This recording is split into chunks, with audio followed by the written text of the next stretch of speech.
Alright, welcome back everybody. Hope you've been doing amazingly since you last saw me or were last on the channel. Hope you've been doing a fantastic job of getting towards whatever your next goal is, just ticking away at it. Today, as the title suggests, we are going to be looking at some mistakes that I made in the fundamental areas of bodybuilding that held me back from putting on a lot of muscle. And it's not going to be, I didn't want to do a super deep dive into anything, just because I just wanted to make this a more broad, generic look at some major topics. But I'm completely open and would be very excited about the prospect of doing a deep dive rather into any of these categories, or even small parts of each of these categories. So if there's anything that you guys see that you would like a follow-up video, a deep dive, anything like that, please let me know, because it's something that I would like to make. I just don't know whether people would be interested in seeing that. I've been training for roughly 4 years now, and in that time I've packed on over 50 pounds of muscle. And we'll chuck up some conversions for pounds to kg on the screen for you. But we started at about 70 kilograms or 154 pounds. And around, not too long ago actually, we hit an all-time high. And this is actually slightly lower, but I wanted to make it as accurate as possible, excluding water weight. And that ended us at about 96 kg or 212 pounds. And that came for a total increase of 57 pounds or 26 kilos. And sorry, I kept looking down. I had to write those numbers down, otherwise I would have had to make them up and pull them out of thin air. So that is, I would say, not everyone can add on that much muscle. I'd say it's probably slightly above average for your overall transformation. And I do want to just preface that quickly by saying that not all of that weight was lean tissue. Quite a lot of it was body fat, but you'll see that throughout the video. You'll see why I didn't mind upping my body fat percentage. And as much as I can completely understand the idea of why being lean is just so much fun and it looks so good, in my case, it might have been a bit too lean to begin with. I'm talking extreme irritability, ED, mood swings. It was not great. So, but you'll see more of that in the video. And I'm not anti-lean at all. I think just to be in the most healthy, optimal range, for men 12 to 15% body fat, and for women 17 to 20 is like completely healthy, completely fine. And dropping below that is obviously, everyone's going to want to do it at some stage, but just to keep in mind that it's not entirely sustainable, especially not for everybody. But I just wanted to add in that little bit of information just in case anyone was curious about maybe where they should sit if they're not wanting to push the envelope too high and not wanting to accidentally let themselves fall too low. Throughout the training arc, we've had a lot of different physiques. We started off, as I mentioned before, at about 70 kg. I don't know my exact height, but I think about 5'10". But as I'll chuck up some photos here for you, we were incredibly lean to, as I mentioned before, an incredibly, probably unhealthy weight, especially at a developmental phase of your life, being a teenager. It's probably not great to be quite so lean. And that's why, as I mentioned, I was completely fine with adding on a little bit of body fat as we went. I think it aided just about every aspect of my life, to be honest. And as a result, with a little bit of extra body fat, the physique changed a bit. But I think overall, the physique now and probably once we reduce the body fat again a little bit, will be much better overall. Here we'll chuck up some photos for you for what the physique is looking like at the moment. It's slowly getting there. I personally like the look of this physique much better than the old one, and it will only keep getting slightly better. And as I said before, the photos you just saw were around the 96 or 211, 212 pound mark, and the before photos were at about 72 to 74 kg, I believe, which is about 160 odd pounds. So just something to keep in mind, that different beauty is in the eyes of the beholder, and some people may like the old physique better. Personally, I think I like this physique better, and I know for a fact that my body and mind like the current physique better. Maybe not even from a perspective of liking the look of it, but just the feel of it is far better. And as I stated just a minute ago, today we're just going to be looking at the overarching principles, just some main focus points, and just the areas that I thought would be easy to talk about, easy to identify where I may have made mistakes in the past, and maybe how we rectified them, and possible changes for the future to make things even more optimized, even more efficient. But yeah, that's what we're going to be doing today. And as I said, if you want to deep dive into anything, please just put it in the comments, and we will 100% do those videos for, even if it's just one person that wants to see it. You never know who it might help out as well. So please let me know down below. We're going to be breaking this video down into the big three of muscle building, which is diet, training, and recovery. And if you can lock in all of these three things, it can have massive impacts on the amount of muscle you will gain, because even a slip up in one category can have a domino cascade effect on another category, and they're all very intertwined. They're all probably roughly equally important. And so we're just going to be having a look at some major factors from each component that helped me to add on even more muscle. As a beginner trainer, you get to experience the coveted newbie gains, which is just a term used for when you start training, everything's new to you, everything's fresh, and you experience this window where it's sort of like magic, or it's sort of like as if you had just done a steroid cycle as like an advanced trainer, where you're packing on so much muscle, your body is responding to so much stimulus, everything's new, and it's just, your body's gone crazy, and newbie gains are great. I think everyone that has trained for an extended period of time will remember their newbie gain phase and just be wishing that that was an everlasting trend for them. Unfortunately, it's not, and my newbie gains ended probably around the 82 kilo mark, or about 180 pounds. And so since then, if you remember the numbers from before,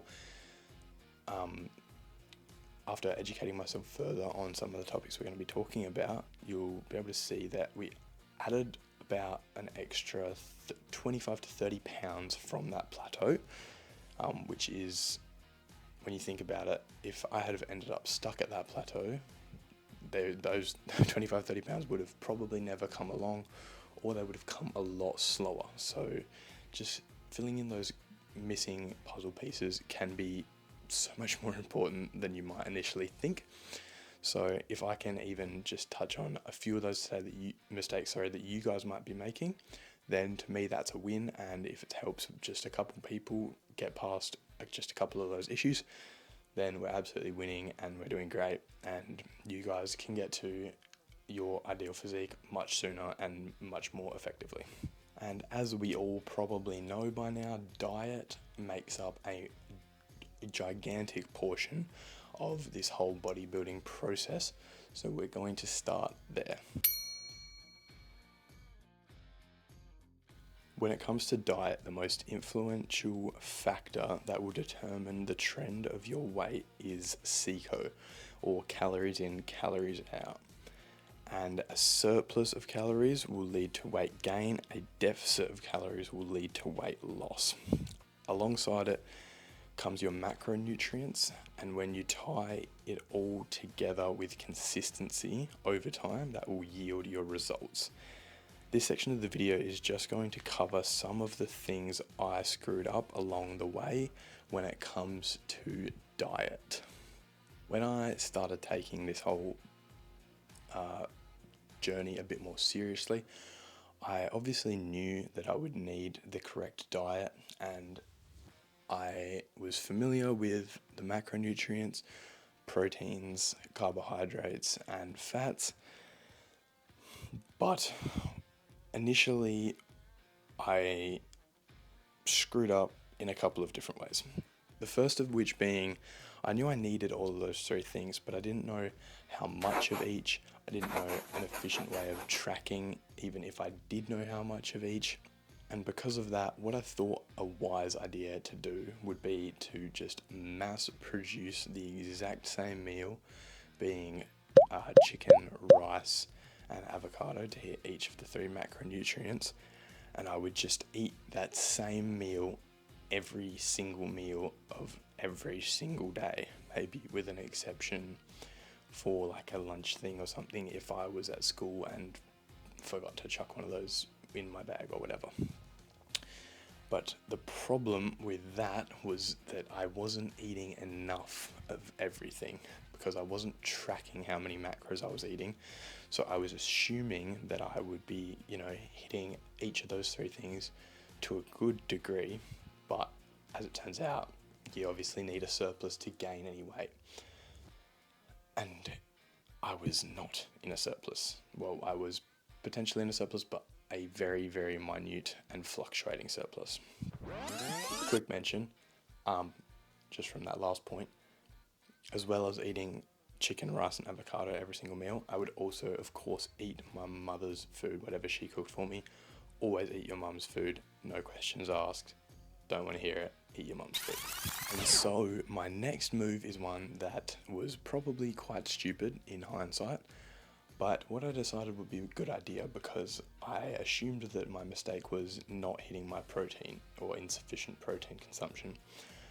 Spoiler alert, was not the case. But as I had assumed that was what I was missing, I decided to go carnivore. And this was an experience, to say the least. I definitely didn't hate it. I didn't experience many downsides, other than maybe a little bit of lack of energy in some areas. But the ultimate determining factor of why I stopped, other than the fact that it's not that balanced, it's not that sustainable, and it's overall just not the best diet for me, was the fact that without all those extra carbohydrates, it was just almost impossible to hit what I didn't know at the time, but the amount of calories that I needed to sustain an increase in weight.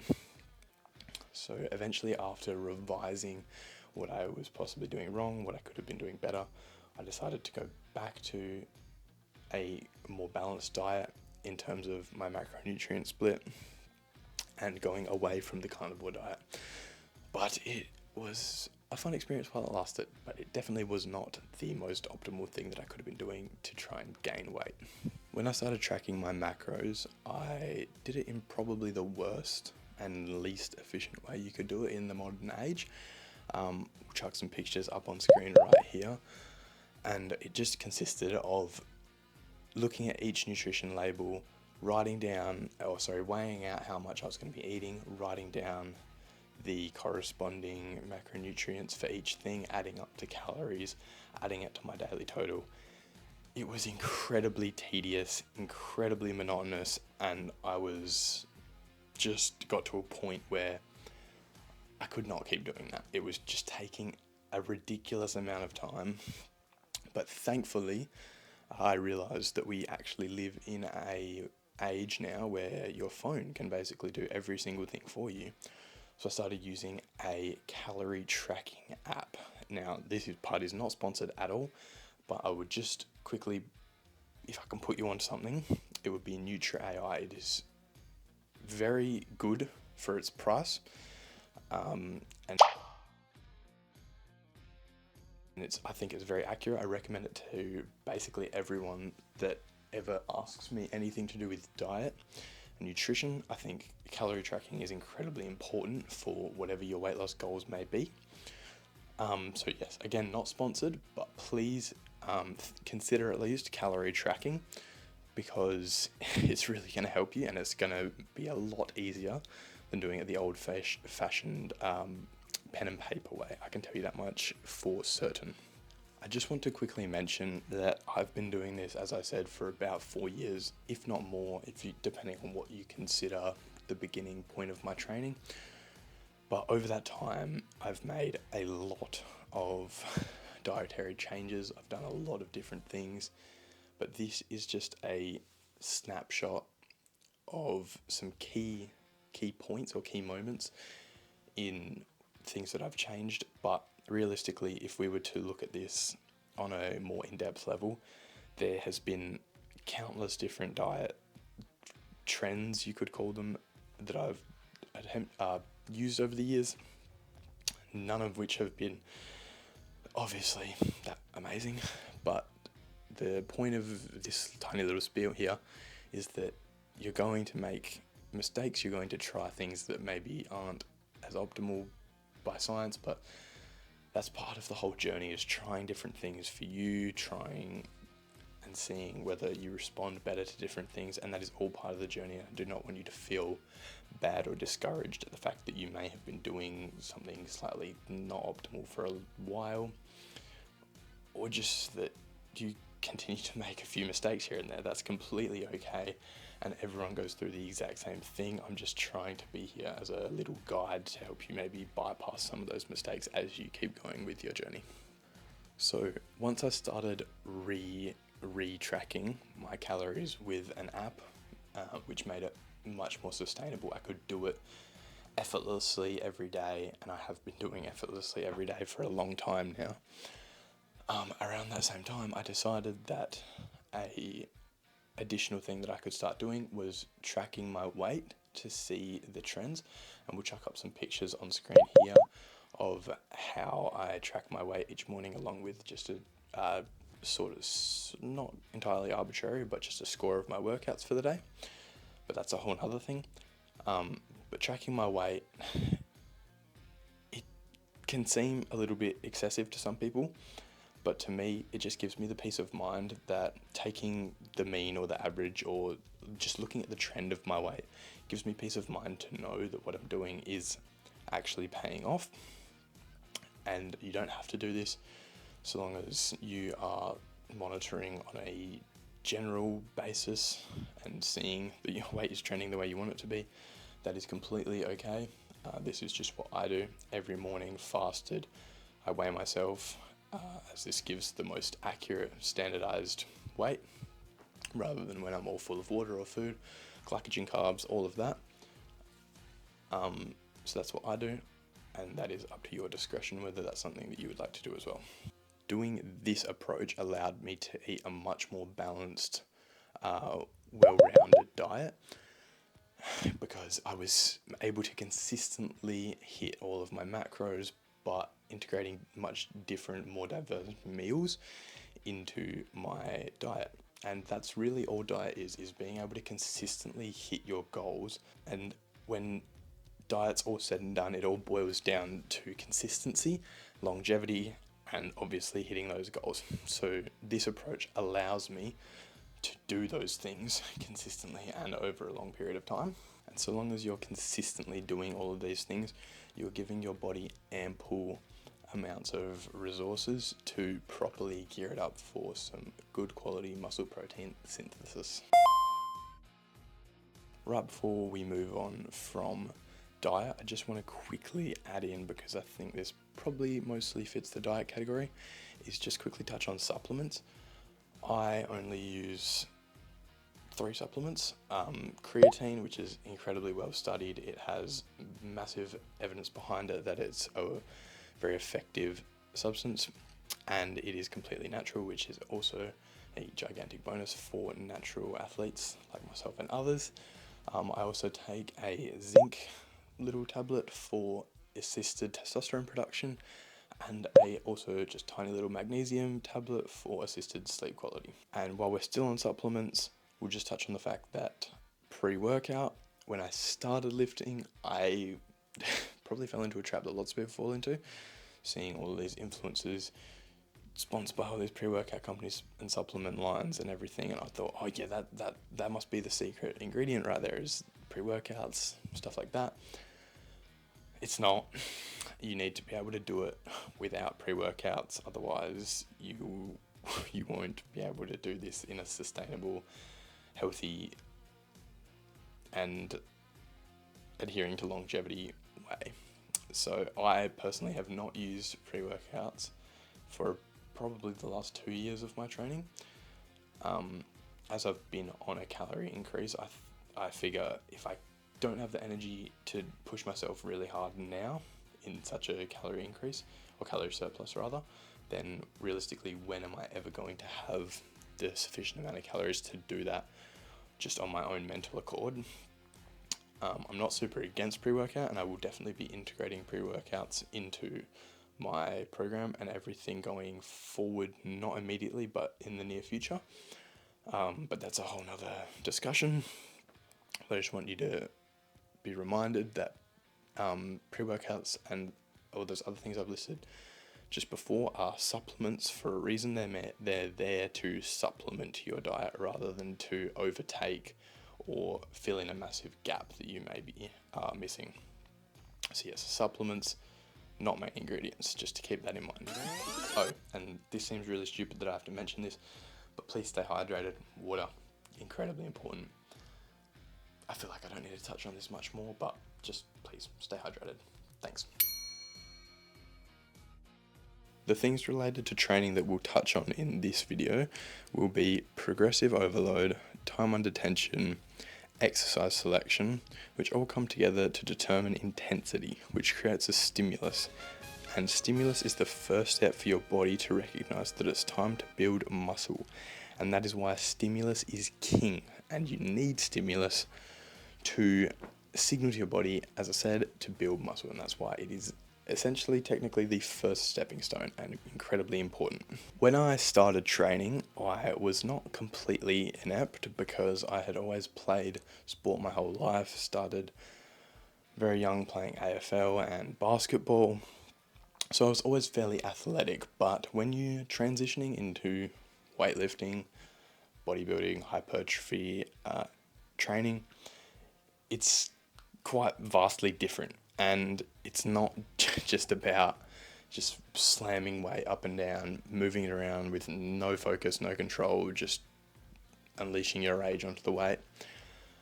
As much as that's the reason a lot of us start, it's not really about that. What it boils down to is understanding the mechanics of tension and the nuances of things like the mind-muscle connection and all of that jargon that maybe you might not fully understand yet, but it can be quite a diverse and complex topic. But as I said, the things we're going to focus on today, time under tension, progressive overload, and exercise selection, will give you a pretty good idea of where you can at least start, or where you maybe have missed a couple of things along the way, or at least some mistakes I made that you may be also finding yourself in the same shoes. The first step in training properly, and I think that this sometimes flies under the radar for a lot of new lifters or new people in the space, is using the correct ROM or range of motion. And I think this flies under the radar a lot because a lot of people just want to ego lift or bounce weight around, move a lot of weight because it looks cool, it's fun, all of that. But realistically, using bad range of motion and bad control of your range of motion is just going to lead to injuries. And then if you get injuries, you can't train unimpeded, you're out for a long time. All things that we just don't want. We just want consistent getting in the gym, hitting your goals and targets. And so please just don't ego lift. Use the correct range of motion. It will assist you to not get injured in the future as well. And it's much more important to use correct range of motion as opposed to just bouncing around weight like a space hopper, because that's just going to get you injured and it's not going to provide enough tension and stimulus to build muscle. So as much as this is sort of a little sidebar to what we're talking about, please use correct full range of motion on all of your exercises. Moving on to progressive overload. Now, for me, progressive overload was sort of challenging because I trained, as you might have seen if you've seen a few of the videos from previously, I've trained about 90% of all of my training in my home gym, and this limited me in terms of weight selection. So the first way that I decided to overcome that, which still adheres to progressive overload principles, is adding more reps and using complete and correct form for said reps. And eventually, there's only so many reps you can do before it just becomes suboptimal or junk volume. So eventually what I had to do was just buy some more weights. But for you guys mostly that will be training in commercial gyms, this shouldn't really be an issue. There should be plenty of weights around. So you can definitely still use both techniques, adding better form, using more reps, and eventually, as a third step, adding more weight to your lifts. And those will adhere you to the principles of progressive overload, and you will tick that box on your checklist. Next up, and by far my favorite part of the entire process of bodybuilding and training and all of that, is exercise selection. And I love exercise selection because this is where you can create your own identity in the gym. You can have your own personality. Your exercise selection will make you more unique in the space. And the reason that I love it even more than just that side is the fact that using exercise selection specific to yourself is what's going to give you the best results. And so it's incredibly important to not just follow cookie cutter programs, just follow what your favorite influencer does just because they do it. And with that, adding on to that, just because they do it and just because this is the way that they've done it does not mean that you, if you do it this way, are going to experience the same effects, the same stimulus, and ultimately it's not going to determine whether you're going to look like them at the end of your journey at all.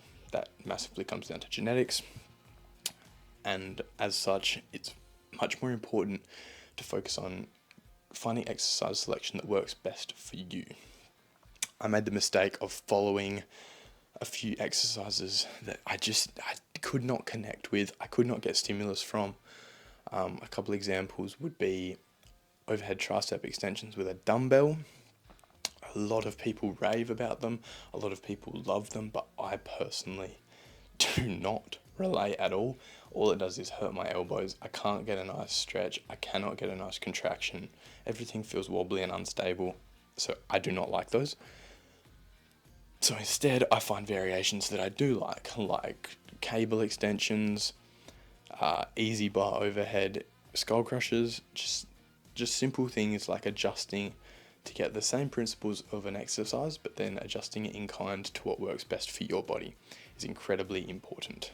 With that said, and somewhat hypocritically of me, I will be making a little series about my favorite exercises for each muscle group and what I have used in the past, will use in the future, and am currently using.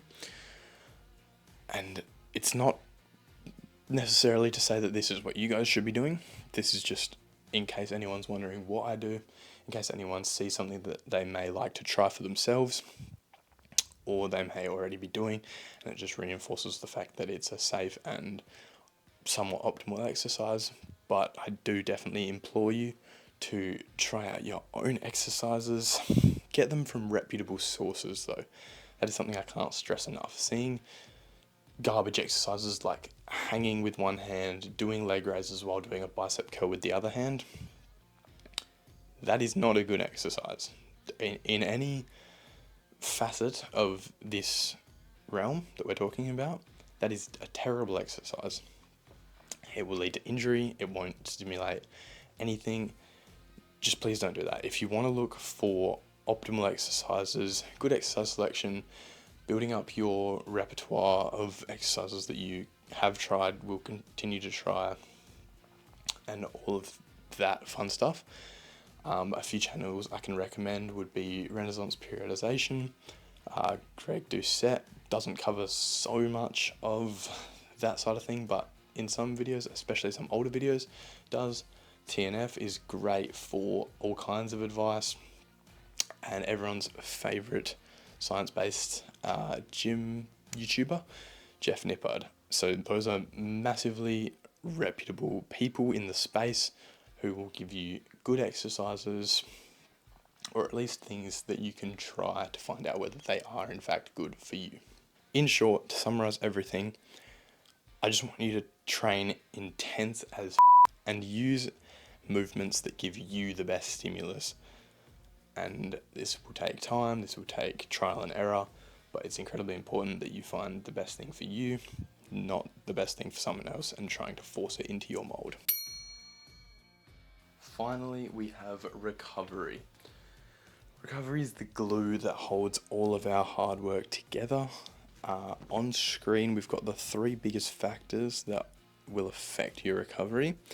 And I'll leave this on screen just for a few seconds in case you want to read the succinct breakdowns underneath each category. Now, these breakdowns are not incredibly in depth. There's just a few key points from each thing that we'll be talking about that maybe will just tip you off to what you could be doing slightly better.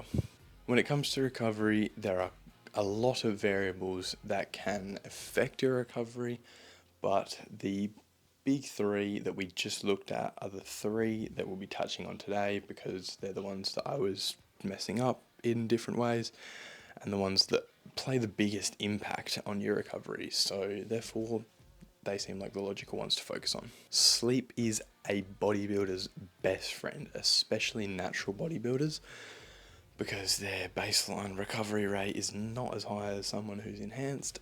But bodybuilders in general, any athlete at all for that matter, sleep is the most crucial part of any recovery process. And the probably thing that every single person knows, I would hope that they've heard this somewhere, is that you need to be getting around 7 to 9 hours of sleep, depending on you specifically. And that is super important, getting your 7 to 9 hours. But something that sometimes goes under the radar is the fact that sleep quality is just as, if not more important than total hours of sleep. And trying to spend as much of your time in stages 3 and 4 of your sleep cycle, which is where all of your muscle recovery and general physical recovery comes from, it can play a gigantic difference in the way that your body's recovering. And you may be sleeping 7 to 8 to 9 hours a night, but it could be interrupted, it could be in the wrong stages of your sleep cycle. This can boil down to a lot of different factors. Sleep hygiene, stress, your circadian rhythm. But in general, overall, I can recommend sleep trackers, like a Whoop or an Apple Watch, something like that, which can help you understand how long you're spending in each phase of your sleep cycle. And even just doing this for a short period of time will give you a much better understanding of what it's like to be in a good quality sleep as opposed to a poor quality sleep. So just doing that for a little while can be incredibly beneficial. Doing it over the long haul is going to be quite expensive, so that's a personal discretion choice you're going to have to make whether you want to do that for the long haul. I would recommend it, but it's very expensive, so maybe not for everyone. And personally, I was making mistakes in pretty much every area of sleep. I had very poor sleep hygiene, very poor sleep routine. My circadian rhythm was completely out of whack. My stress was high. Everything has... Basically, the easiest way to say this is that I'm a terrible sleeper. I've always had quite bad sleep, but it's something that has been a focal point for quite a while for me because, as I said, it is your best friend. Sleep is the biggest part of recovery and will help you to reach levels that you would not be anywhere near touching would it not be for sleep and adamant recovery. Next up, we'll be touching on training frequency. When it comes to training frequency, you're not going to be able to train as often as an enhanced athlete as a natural, and that's because you don't have that accelerated rate of recovery. And so it's very important when it comes to training frequency to have a split that works for you and also allows you to hit every muscle group roughly twice a week, because this provides sufficient chances for stimulation to each muscle group. It provides enough time for recovery between sessions. So this is where your split, which is, for anyone that might not know, is what days you train what specific muscle groups, when you have rest days. And if you guys want a more in-depth look at my splits from past, present, and maybe moving forward, I can 100% do that, maybe even in a short form content video, because it probably doesn't need an entire video. Up to you guys. If that's something that you guys would like to see, I can 100% do that. But it's important to note that you can't just train every single day your whole life, 6 hours a day. That's completely suboptimal. It's in fact probably very counterproductive. So please don't do that. Please give yourself ample time for rest and recovery. But this is also not an excuse for you to train slack. Training with extreme intensity is still very important. So I don't want you to take one thing without the other.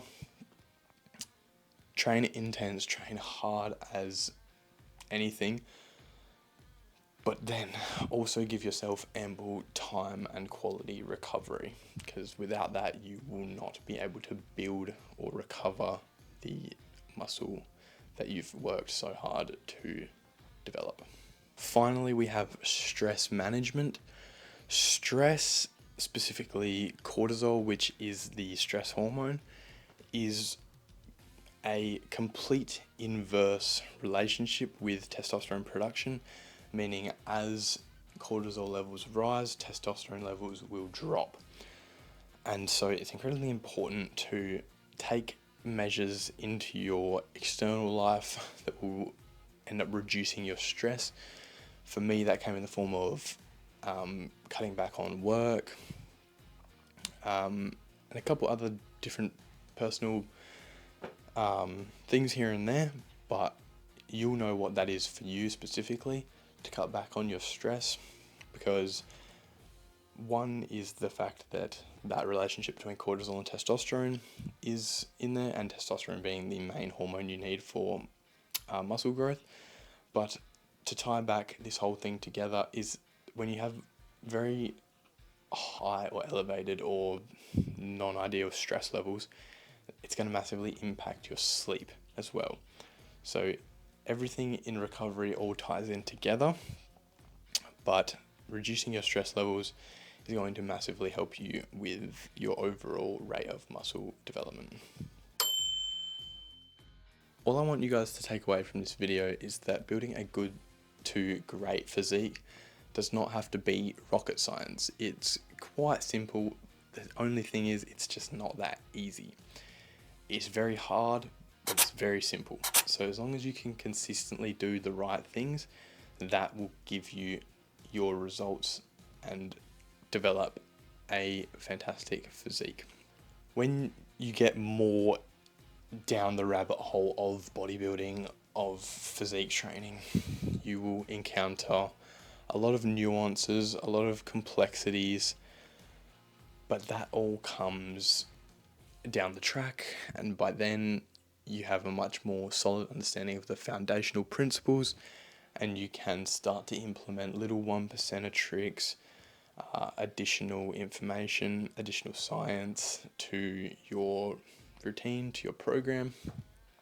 But to begin with, and to get you quite a long way in the space, all you'll need is a very fundamental understanding of basic principles, a intense and very hard-working work ethic, and a lot of consistency over time.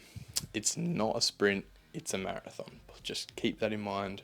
And with that said, that's another part of the journey that I personally love, and I think a lot of the people that are on this track also love, is finding all of those little additional bits of information, getting those connections with different people, learning all this different stuff and adding it to your personal repertoire.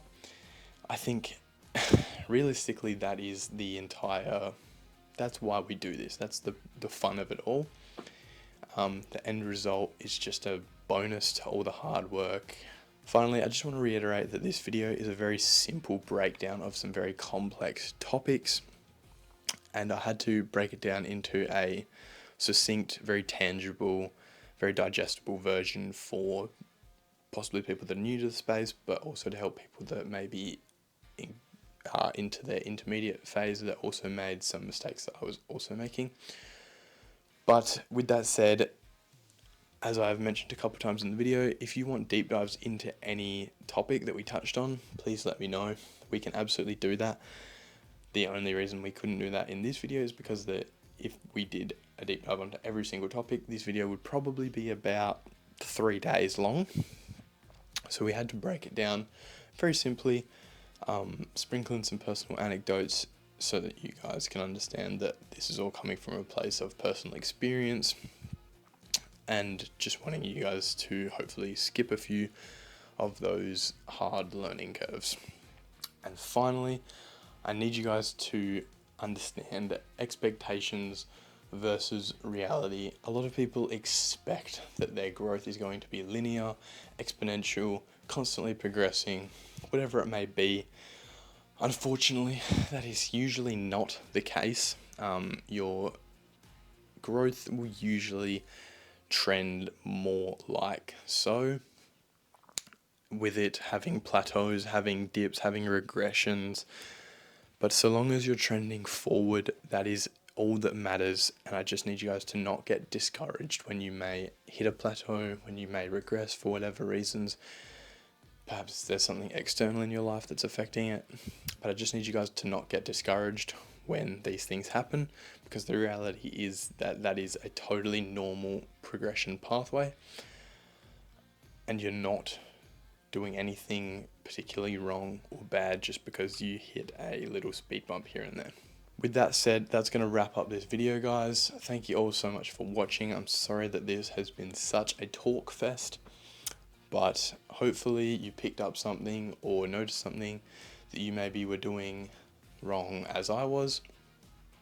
But I hope that you were able to find some help from this video, and I hope that you are now a little bit more equipped to go and chase that dream physique, get that next step towards your ideal life. And if you did enjoy the video, please like and subscribe. As always, these videos take some time and effort to make. And if you would like to go and check out the Instagram as well, there will be content going up over there. thank you guys again so much for watching. I hope you learned something, and until next time, it's been Jai. I'll see you guys very soon.